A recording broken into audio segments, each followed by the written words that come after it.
Hi guys, என்னோடய hair care routine பார்க்கலாமா? எனக்கு சண்டே மட்டும் தான் டைம் இருக்கும் ஹேர் கேர் பண்ணுறதுக்கு. நான் எப்போ வீட்டில் இருந்தாலும் ஏதாவது ஒரு ஹேர் பேக் போட்டு ஹேர் வாஷ் பண்ணிவிடுவேன். இந்த டைம் நான் சாய் சீக்ரெட்ஸ்லேருந்து தான் ஒரு ஹேர் ஆயில் போட்டிருந்தேன். என்னோடய ஹேர் ரொம்ப ட்ரை அண்ட் ஃப்ரிஸியாக இருக்கிறதுனால ட்ரை பண்ணி பார்க்கலாமேன்னு சொல்லி வாங்கியிருந்தேன். இந்த ஹேர் ஆயிலை ஹீட் பண்ணி யூஸ் பண்ணலாம், ஹீட் பண்ணாமலும் யூஸ் பண்ணலாம். நான் இன்றைக்கி ஹீட் பண்ணாமல் தான் அப்ளை பண்ண போகிறேன்.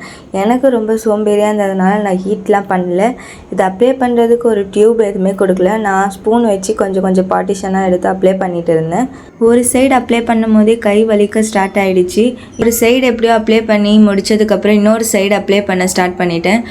போக போக எனக்கு பொறுமையே இல்லாததுனால நான் கையில் மொத்தமாக அப்ளை பண்ண ஸ்டார்ட் பண்ணிட்டேன். எனக்கு கை ரொம்ப வலிக்க ஆரம்பிச்சிச்சு. சரி, மொத்தமாக அப்ளை பண்ணி முடிச்சிடலாம் சொல்லிட்டு கையிலே ஆயிலை ஊற்றி ஹேரில் தேய்க்க ஆரம்பிச்சிட்டேன். எனக்கு இந்த மசாஜ் பண்ணுறதுலாம் தெரியாது. எனக்கு தெரிஞ்ச வரைக்கும் நான் ஃபுல்லாக அப்ளை பண்ணிட்டேன். அப்ளை பண்ணி முடிச்சதுக்கப்புறம் கை செம்ம வலி, கொண்டை போடவே முடியல. ஒரு வழியாக ஏதோ கொண்டை போட்டுட்டு 15 minutes or 30 minutes நான் அப்படியே விட்டுடுவேன். 30 minutes விட்டதுக்கப்புறம் நம்ம ஹேர் வாஷ் பண்ணணும். ஹேர் வாஷ் பண்ணுறதுக்கு இந்த சீகக்காய் பவுடர் தான் நான் யூஸ் பண்ணுறேன். ஆயில் இருக்கிறதுனால ஏதாவது பவுடர் போட்டால் தான் அந்த ஆயில் எல்லாம் ரிமூவ் ஆகும். அதுக்கு இந்த சாய் சீக்ரெட்ஸ்லேயே ஒரு ஹேர்பல் பவுடர் தான் வாங்கியிருந்தேன். அதை போட்டு நான் ஹேர் வாஷ் பண்ணிவிட்டு வந்துடுறேன். பாய்.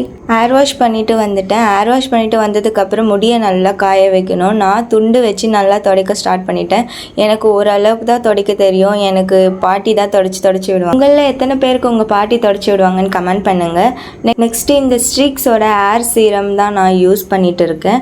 ரூட்டில் படாமல் ஹேரில் மட்டும் அப்ளை பண்ணிவிடுவேன். ஃபுல்லாக அப்ளை பண்ணி முடிச்சதுக்கப்புறம் ஒரு கிளிப்பு போட்டு என்னோடய ஹேர் கேர் ரொட்டீனை நான் கம்ப்ளீட் பண்ணிவிடுவேன். உங்களுக்கு இந்த வீடியோ பிடிச்சிருந்தால் லைக் பண்ணுங்கள், மறக்காமல் சப்ஸ்கிரைப் பண்ணிக்கோங்க.